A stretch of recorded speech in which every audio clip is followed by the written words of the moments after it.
Welcome to episode 167 of Auto Off Topic.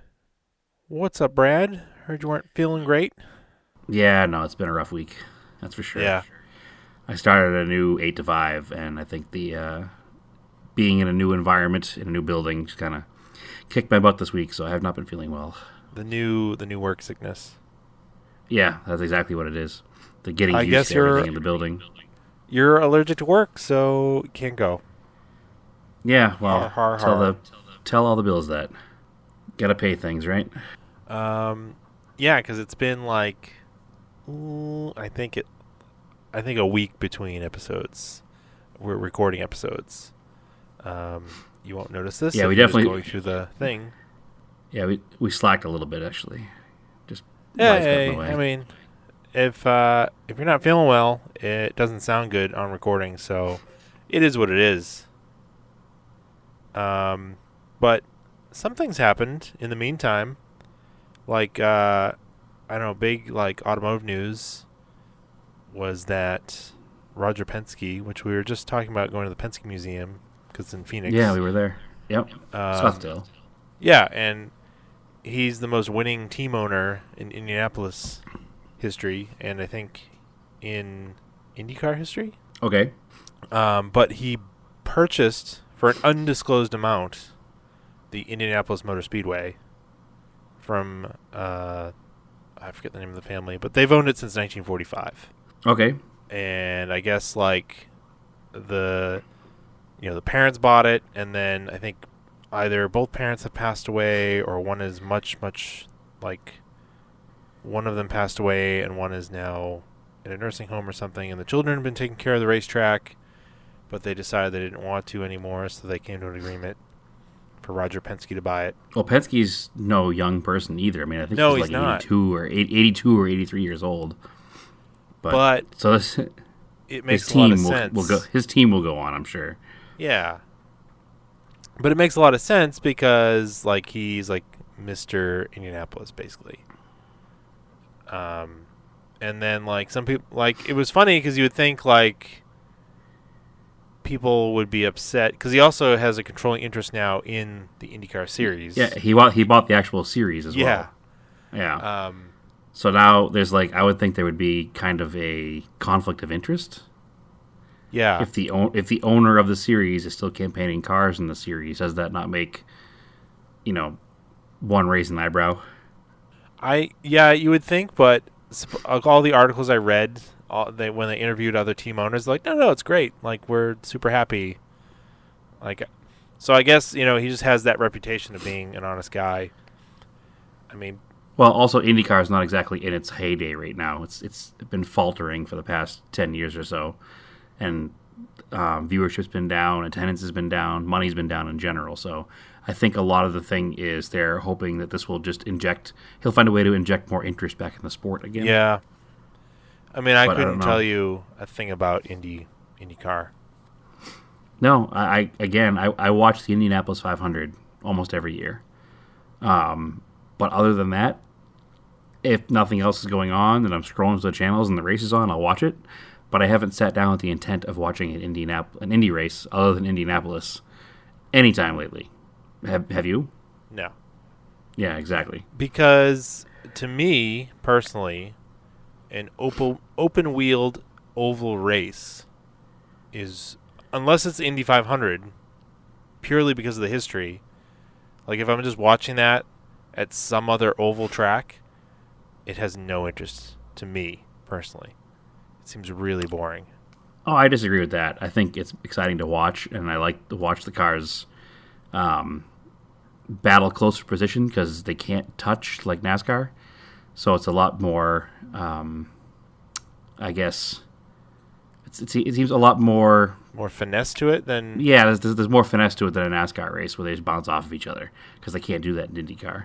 So I think it's a little bit more entertaining to watch than NASCAR ovals are, and I do enjoy a good oval race with a lot of back and forth passing is very entertaining to watch. But also they do a lot of road course races in IndyCar as well. So I want to say I watch it. I'll watch it more, but it's hard to commit to too many things. I don't think the advertising is very good then because I didn't know that they did any road courses. Oh yeah, of course they do. Like Detroit and um, Long Beach and all those are IndyCar races, are they not? Oh yeah, I guess Long Beach. Yeah, Long Beach is Yeah, like a whole week. yeah, and Detroit, the Detroit Grand Prix. Yeah, I just never looking for it. I don't know. I know there's a lot of IndyCar road course races. It's not just those. I'm not sure. I think they do one at Road America. Possibly. Yeah. I'm not a follower of the sport, so I can't really comment on it too much. Oh, But and it's Barber Motorsports Park. Actually, I just looked it up. So Baltimore, the street circuit in Baltimore. they still do that. Yeah, Barber Motorsports Park. Circuit of the Americas, so COTA. The Detroit Belle Isle. Edmonton, the Canada one. Houston, they do a street circuit there. Oh no, so they stopped that one. Um, they do a road course race at Indy, as well as the Oval. So it looks like there's quite a few. Then obviously Long Beach, and they run Mid Ohio as well. So there's a lot. It's a good mix of oval and road course racing. The PIR they run. The there America, was St. Petersburg, Sao Paulo. There's a lot of them. Oh, Sao Paulo is no longer in existence. I did read one, like a couple sentences in one article somewhere that they were talking about Penske maybe mentioned like an endurance race at Indianapolis. That would be super cool. Like a 24-hour race on the road course. That'd be pretty wild. Okay, they do not run Baltimore anymore. You are correct. Yeah, I didn't think they ran that anymore because Yeah. IMSA stopped running it too. I think it was just like too ridiculously rough of a course.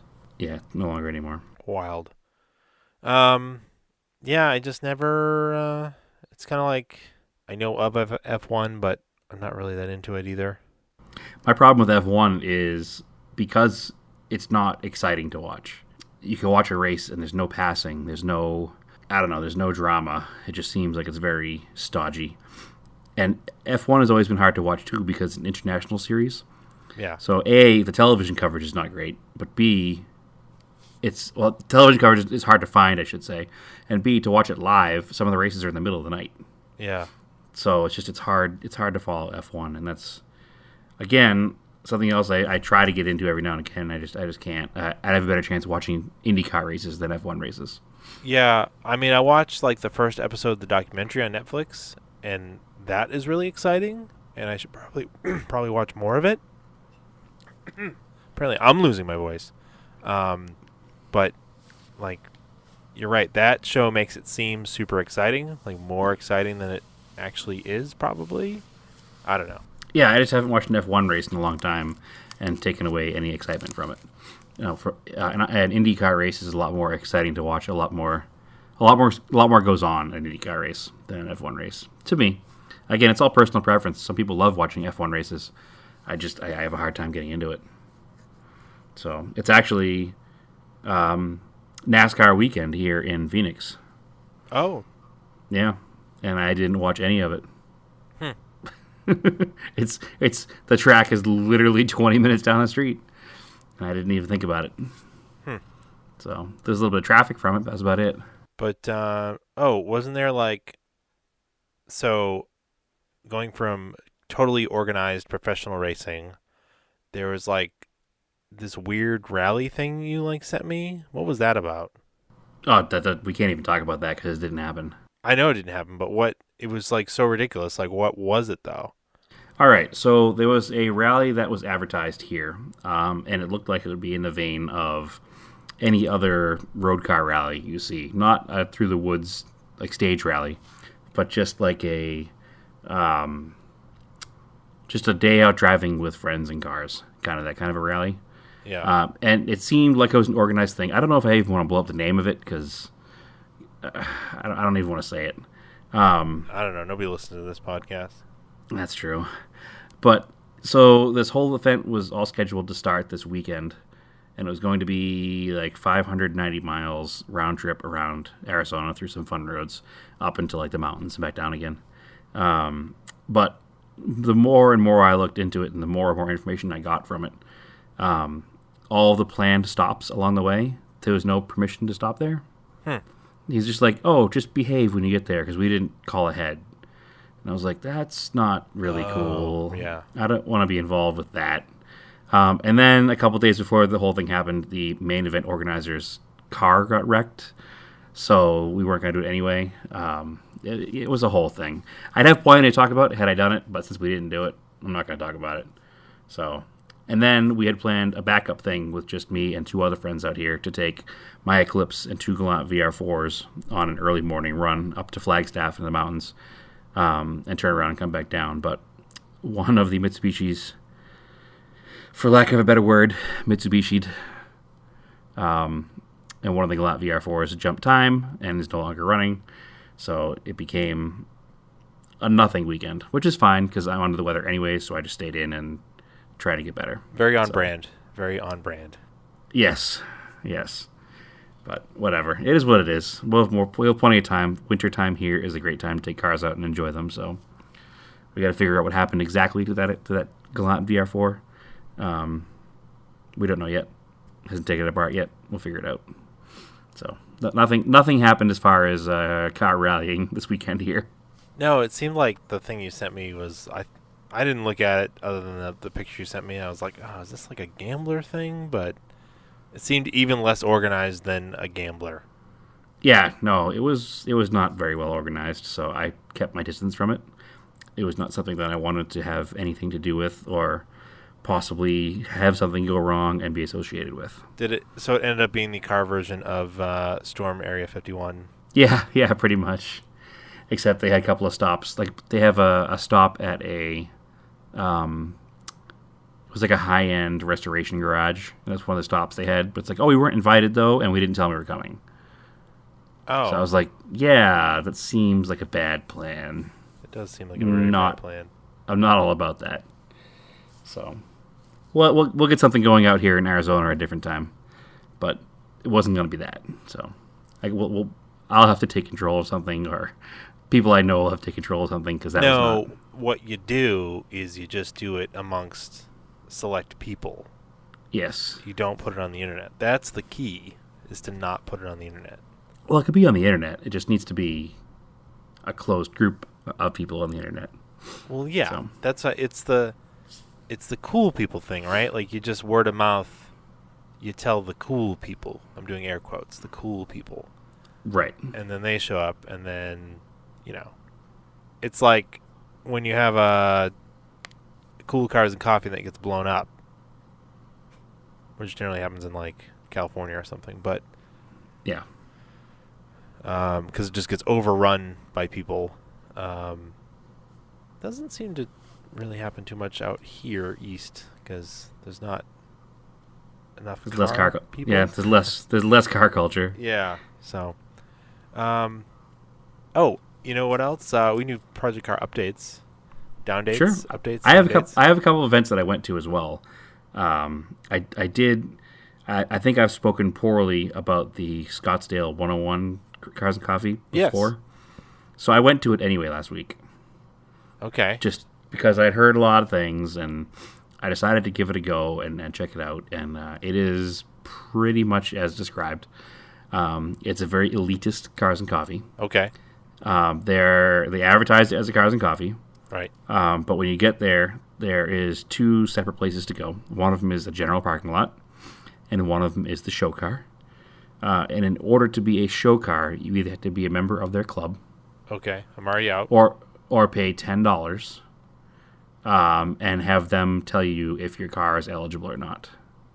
Do I have to pay them the $10 first, or No. They tell you if your car is eligible, and if it is, you pay $10 and you go to the car show. So it's very weird. So obviously, I was parked over in the general parking lot, which is just a general parking lot of a mall. So you're just parked amongst other random people going to that strip mall. They paid you $10 to park over there. Yeah, pretty much. But then you go over to the exclusive side. And while there are some really nice cars there, the problem is by allowing the members of their club to bring their cars in there, there are also some cars in there that, if you're going to be exclusive, should not be allowed in. And I think that's where the problem lies. I think the exclusivity, if you wanted to have a certain car, like a certain, I guess, a certain level of car show up, then you shouldn't also allow it to be for members of your quote unquote club. Because if a guy shows up and he's driving in a brand spanking new Corvette and he wants to go to the car show, and you say no because you drive a Corvette and it's boring and it's lame and everybody else and their mother has a Corvette, and then you go over into the car show area and you see that they allowed like a 2001 baby blue Corvette automatic convertible with chrome wheels because he's a member of the car club. I think that's where it gets pretty sticky. Yeah. There was some really, really, really nice cars parked in the overflow lot, and there was some, don't get me wrong, there were nice cars too, but there was some garbage parked in the show car lot. And I think that's more what leaves a bad taste in people's mouths than anything else. The exclusivity of something, the pay to play versus the actual, like, I don't know, it just sat wrong. I went. It was cool to look at the cars. There were some really neat cars in the exclusive area because obviously the exclusive area has money, and people in this car club, the Scuderia, whatever car club, have money. But overall, the vibe just wasn't there because it was kind of stuffed shirt, you know? Yeah. I mean, eventually that stuff just doesn't last. So it's like what I always say: you vote with your wallet, basically. And you just don't go, and then people just end up not going. So in the end, it dies. Yeah, but then after that, I went with a couple friends of the show, Chris and Alex, over to the 4 till 4 Porsche Day again. Yep. So that's always a good time because it's not exclusive. It is exclusive, but it's not exclusive. Like, it's a Porsche Day, but it's advertised as a Porsche Day. Right. So when you go there, you expect to see Porsches. And there were lots of Porsches, and there were a couple of other cars, dribbled in between them. There was a BMW 2002. There was a 79 RX-7 in burnt orange. Actually, same color as the one that my father used to have. But I still had the brown and plaid interior. And it was a super sweet, all original Survivor car. It actually had stickers on it that it did the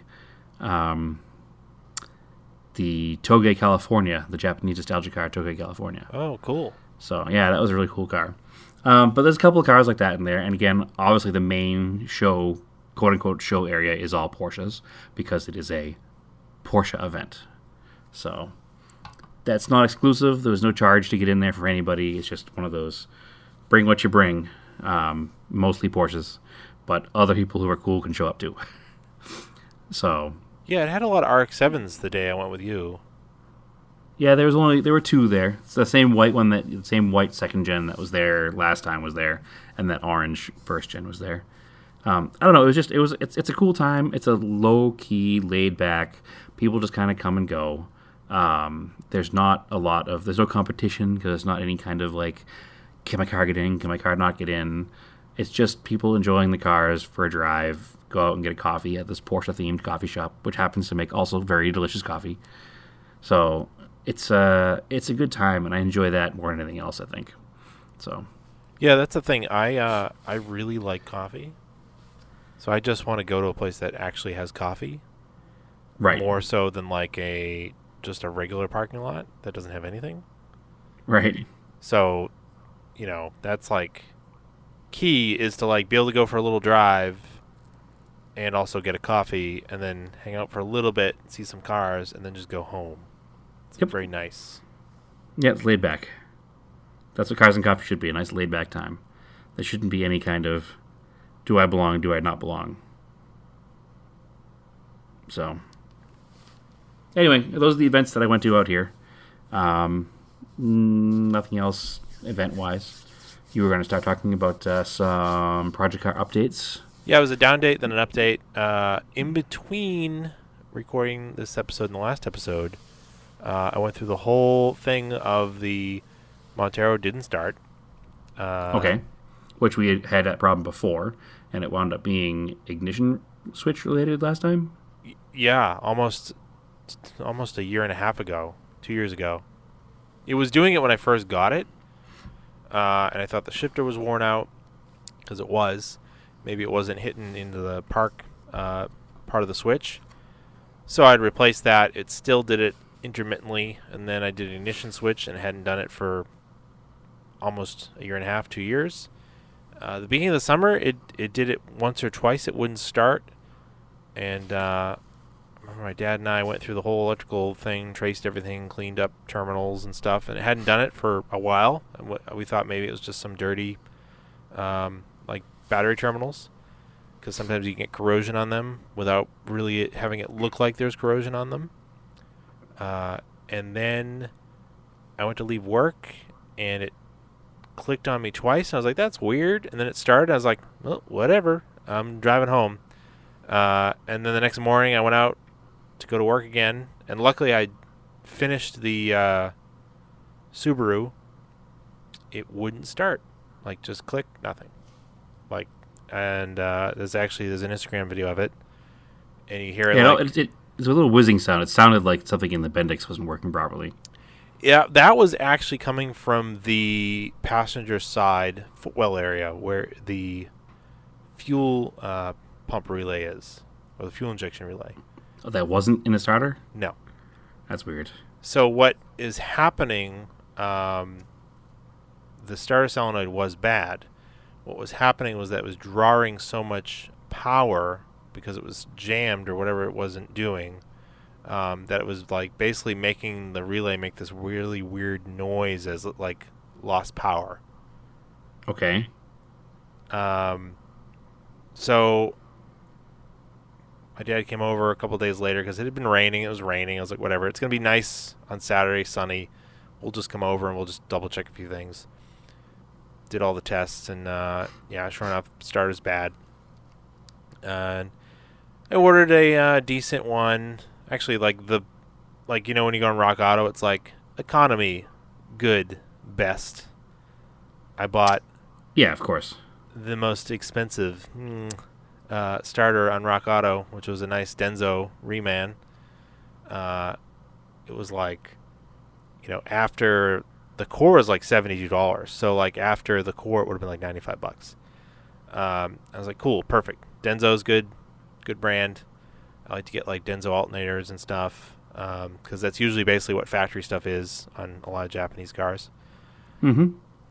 So I get it, and I didn't look too closely at it because it looked like a Montero starter, and only took like 20 minutes to swap it in, other than like the signal wire clip getting stuck, and I just had to replace the terminal, which was no big deal. Popped it in, go to start it, and it sounds like it's real noisy. Like when you start a car and it's running and then you accidentally start it again. Yeah, it makes that like grinding sound. Yeah, but it would sound like that on the way. You could tell it was like after it starts, so like it's retracting, or maybe it's during startup. And I was like, this is not right. There's something wrong with the starter. That's kind of a bummer. So I posted that to Instagram, and then our friend at Toasty Fab, Adam, he's been playing with Monteros for probably 20 years. He remembered. What's that? So, yeah, for a long time. He's very well known in the Montero owner community. So he remembered that occasionally reman companies will mix up 3-liter starters and 3.5-liter starters, because they don't differentiate in the aftermarket world, and sometimes you find this a lot especially with older cars that aren't super popular brands. The aftermarket listings are not always correct.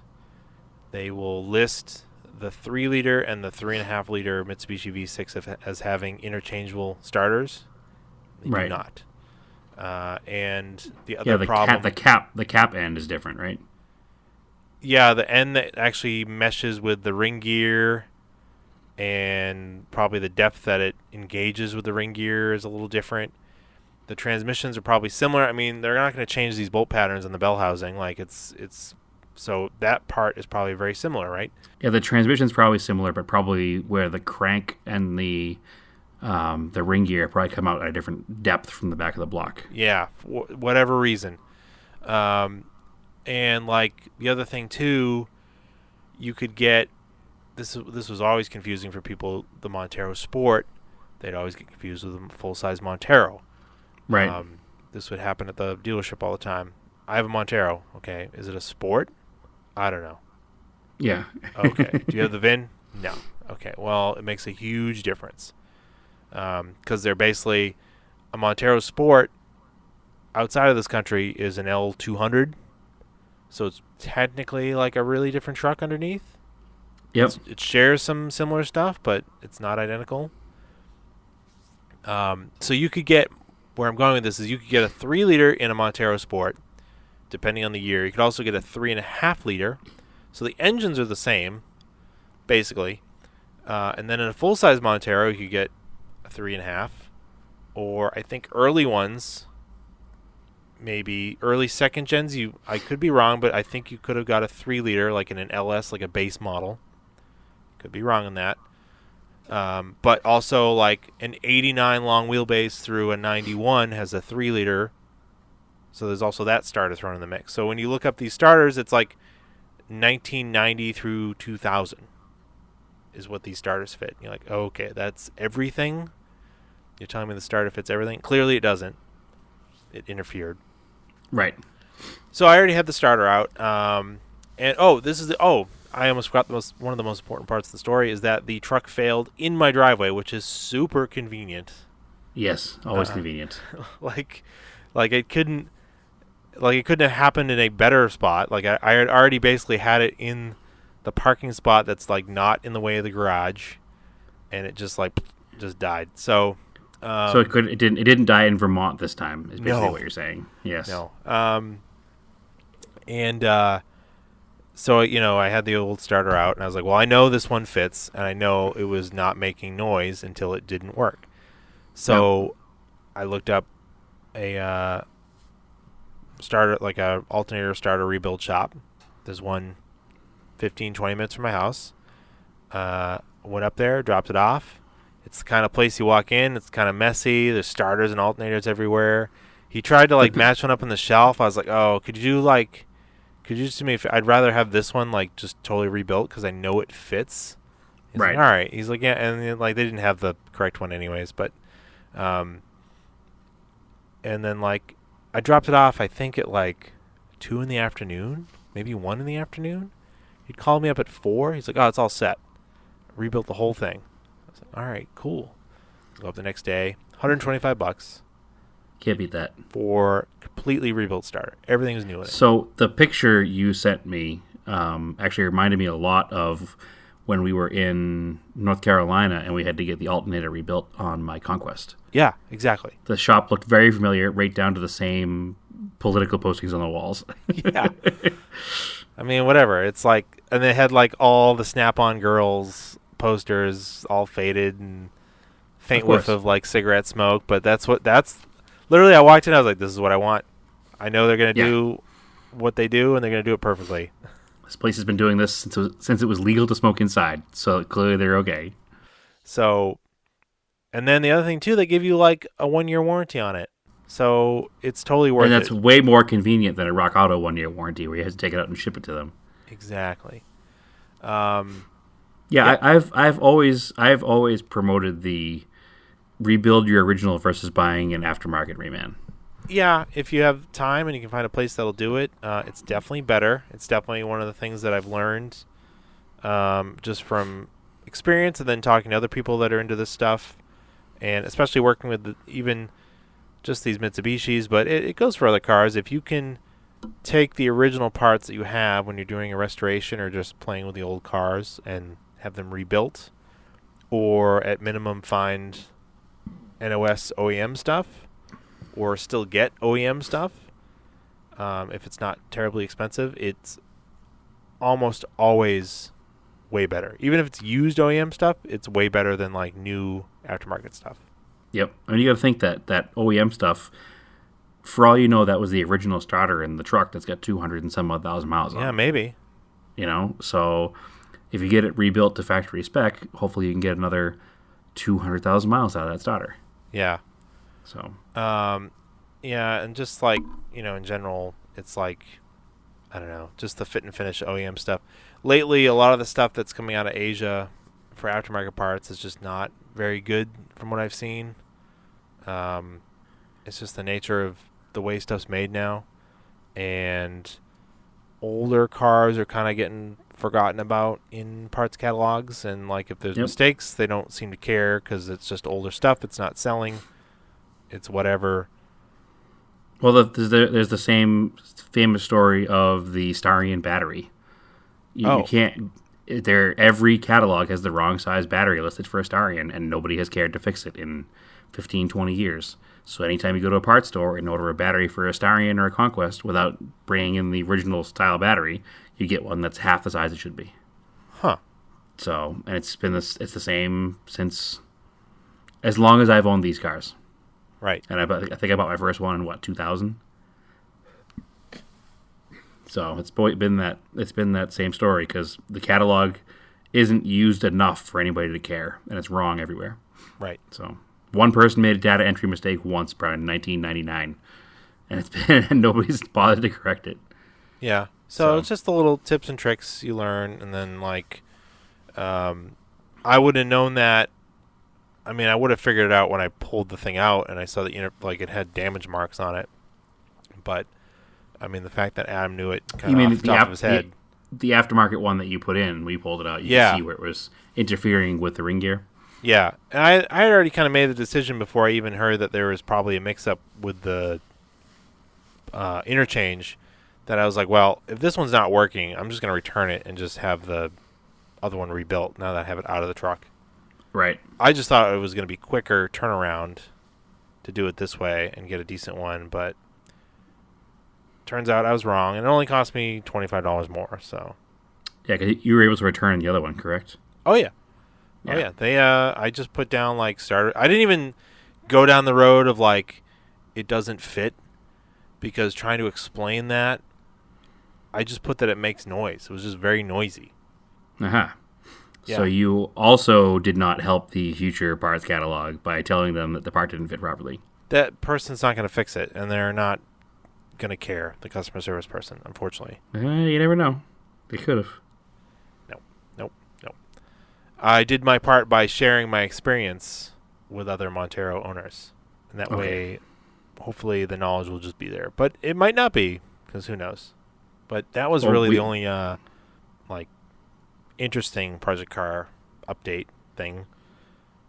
I only got all I've done personally is I changed the oil in the Eclipse, and I actually didn't even do it because right now I live in an apartment complex. Yeah. So I had the oil changed in the Eclipse. I had to get that cross country, road trip oil change done. Because I hadn't changed it yet since I got here, but that's all. I have not touched other than a wrench to anything. I did all the winter tires on the vehicles because it's that time of year, unfortunately. Not here. Nope. They haven't salted there yet, though, right? That's good. I'm hoping that we can make it at least through Thanksgiving, because I'll be back there in Thanksgiving, and I'd like to use my car. Yeah. So we'll see what happens. It's only a couple weeks away. Yeah, it's not far away. I did have we've had some cold days, and I'm not getting a fuel smell in the Subaru, so that's good. It worked. That's good. We knew that was an issue going into the winter time, so it's the whole reason you did it when you did it. Yeah, so it wouldn't stink me out of the car. Yeah. So this week was also SEMA. Yeah. Have you been following any SEMA coverage? Not really. So there's a couple of pages that have gotten pretty popular on Instagram or Facebook or whatever that are SEMA fail pages. Yeah, I mean, nobody said these things have to function. They're just there to sit in the booth, right? Right. But the problem is what I'm noticing, and it's been bothering me, and I was like, man, I wish I could just say something. I'm like, I do have a platform to say something. I can say something on the podcast. Okay. Um, all these people on these pages that are complaining about it are like, oh, they'll accept anything into SEMA. Oh, anybody can get in there. But what they're failing to realize is that SEMA is not a car show. No. Your car doesn't get accepted into SEMA. Your company pays money to have a booth to advertise your wares. Right. So once you've paid the money, you can put any car you want in your own booth. So these SEMA cars aren't there as like, they're not there competing for trophies. It doesn't matter that they have bad welds. It doesn't matter if they have missing parts. It doesn't matter if they're leaking. It doesn't matter if they're garbage cars. Because these cars are there to represent the company that paid to have them there. So if the car is in there and it has bad welds and it's leaking and it's missing parts and it's not running, it doesn't mean anything other than that's a pretty crappy way to advertise your company. Right. So all these people, I'm reading all these things online, and people are all butthurt about, I can build a better car than a SEMA car. Yeah, maybe you can, but you don't own an aftermarket parts company, so your car is not going to SEMA. Or you're not sponsored by an aftermarket parts company, so your car is not going to SEMA. Yeah, that's all it's for. That's what these cars are. It's not for outside people to put their car in. So if you see somebody's car in SEMA that's personally owned by somebody, chances are pretty good it's there because they have a set of wheels by XYZ company, and XYZ company paid for a booth, and XYZ company said, hey, this car's kind of neat looking, it's got our wheels on it, let's put it in our booth. So it's been bothering me listening to all these people complaining about the quality of SEMA cars. Like, it doesn't matter because it's not a car show. Yeah, it's literally just an industry-only show. Yeah. Yep. That somehow just became a public thing, but like not really. Facebook and Instagram make everything instantly accessible, and there's always been coverage of it. I mean, SEMA's always been covered in Hot Rod Magazine or Street Rodder Magazine or Carcraft or Speed Hunters or all these places even before, Facebook and Instagram were as prevalent as they are today. But it's just so much easier today now to go to a show like this as an industry person, however lightly involved in the industry you are, and take pictures of all the bad stuff and use that to build your audience of, hey, look at all these SEMA fails. But it literally doesn't matter. It doesn't affect anything except for that company that paid to put that car there. You know what my favorite one was? And there's nothing wrong with the car. It's just funny to me that there is a booth for the club. Like, yeah. With like a super modern car and like the club as in the steering wheel anti-theft device. Yeah. So yeah, absolutely. And listen, I don't knock the SEMA fail pages. I want to make fun of them as much as everybody else does. And I think it's ridiculous to see these really bad welds. Or there was one car that the turbo didn't fit, so they actually ground the side off the turbo housing to fit it against the frame rail, which is obviously a bad idea. Sure. And all of these things, I like seeing them and laughing at them, but at the same time, I'm not going to sit there and be mad that they're in SEMA because it is what it is. Somebody paid money for a booth and they put the car in there. So I'd love to go and see the debacle of the show myself. There are some really nice cars there, though. I've seen some incredible cars. There's some really nice builds there. When you see a company is smart enough to grab a car from, say, a customer that actually uses their car and put their car together very nicely, like that's really cool. And that's one common one that wasn't there this year, but it's been there all the time, is that that LS3 powered Conquest, John Lazarek's ultimate street car, off on a battery challenge car. That car's been there a ton of times, and it's a super well built car. Yeah. So there's a lot of good stuff there too. It's not all bad. Yeah, that stuff's really cool when a company, this person's using their product and this company appreciates it and recognizes them and puts their car in the booth because it's a good representation of their product. Like, that's really cool. Yep, and that's what SEMA is really for. But I do enjoy seeing all the junk that's there as well because, I don't know, it's just entertaining. It's entertaining to me to know that somebody who welds worse than I do had the stones to powder coat the part and put it on a truck and display it at a car show, even if it's not a car show. It's entertaining to me. But we're sitting here on the outside looking in, talking about SEMA, and neither one of us have ever been. No, but it's certainly It's certainly on the list of places to go and find a way in and see it someday in the future. But I think It we could doesn't have a seem like it's better. hard, No, and there are no, plans probably in the not. works. So, Yeah. But see you there next year. oh, speaking of cool cars, I can't believe I almost forgot this. I posted to our Instagram last week. I got to shoot our friend's Mark II Escort. A bunch of photos for Oh that. yeah. He's got another friend that has a couple Escorts that he wants some pictures of. So we do some more stuff with that, and they're trying. Did you get to ride in or drive the car? I got to ride in it. Uh, Okay. he will let me drive it at some point, but just got to ride in it for now. It's super cool. Yeah, it's a really cool car. It's got I that. The fuel injection makes all the difference in that car. I can imagine. It's I got. can imagine. If you go on my Instagram and look at it, it's got Gen V throttle bodies that disguise themselves as dual carbs. Yeah, they look like twin 40 twin 40 Webers. Yeah, and But if you look at the underneath, bottom of them, yeah, yeah, as the injectors, and then the coil packs are hidden in the passenger side footwell, yep, and then yep. the And ECU is hidden. it runs a full standalone ECU as well. Yeah. Yeah, in the like center console. So they're Gen V throttle bodies and M-Tron ECU. Yeah. Which I think is Australian. Yep. And you can tell just drive. I mean, it's only got 90 horsepower of the wheels, but there's like no dead spots in the throttle. Like it.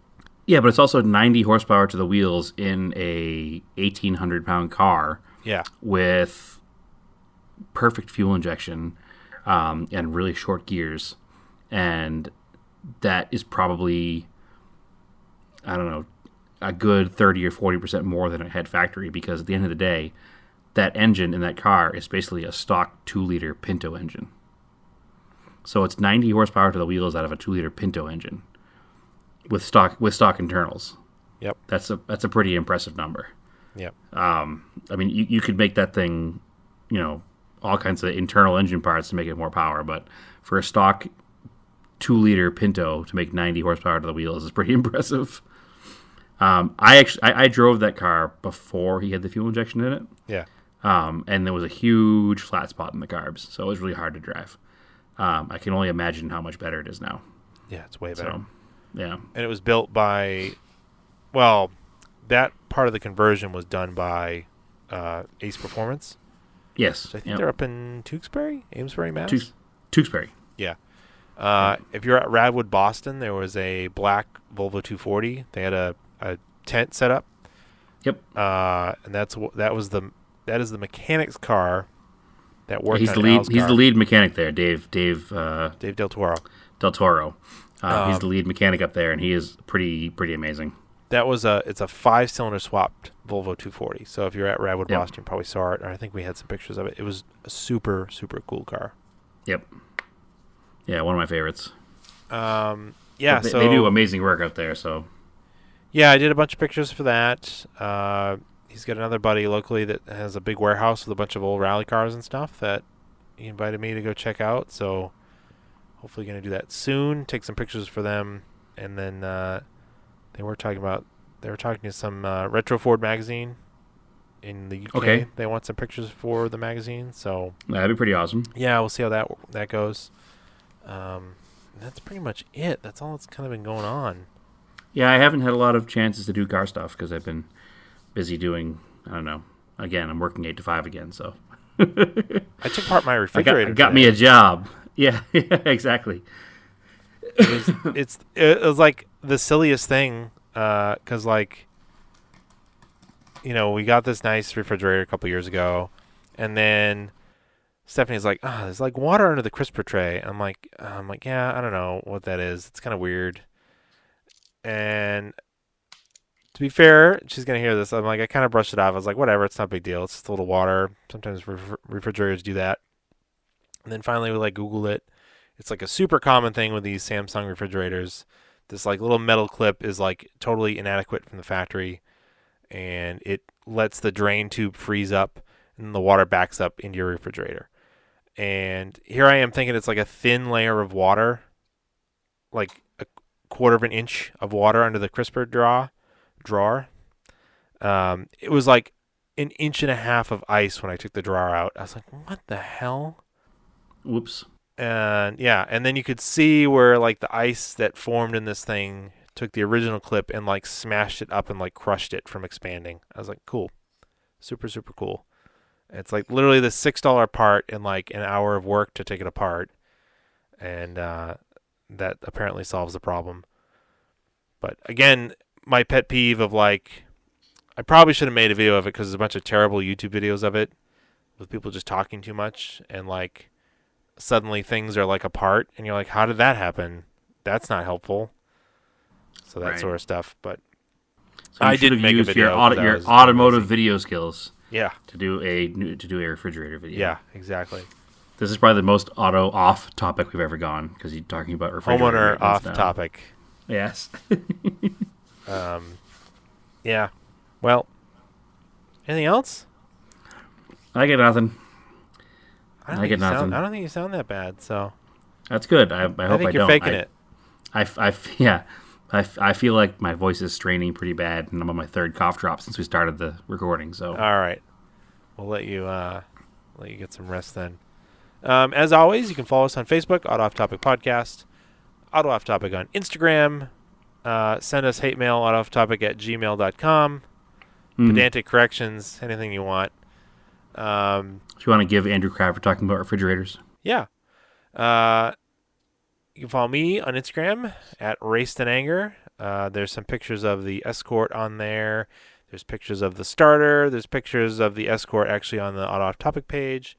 I think, Brad, you put up some pictures of Ford My oil being changed. Yeah. Yeah. No, you went to from the. I did have pictures from 404, and I have some more pictures to put up. Some of the cars that I've seen in the past few weeks. Yeah. So. Yeah, you should do that. But where can they find you? They can find my pictures either on the Auto Off Topic Instagram page or on my own personal Instagram page at TSISS350. All right, cool. As always, keep cars analog and aim for the roses.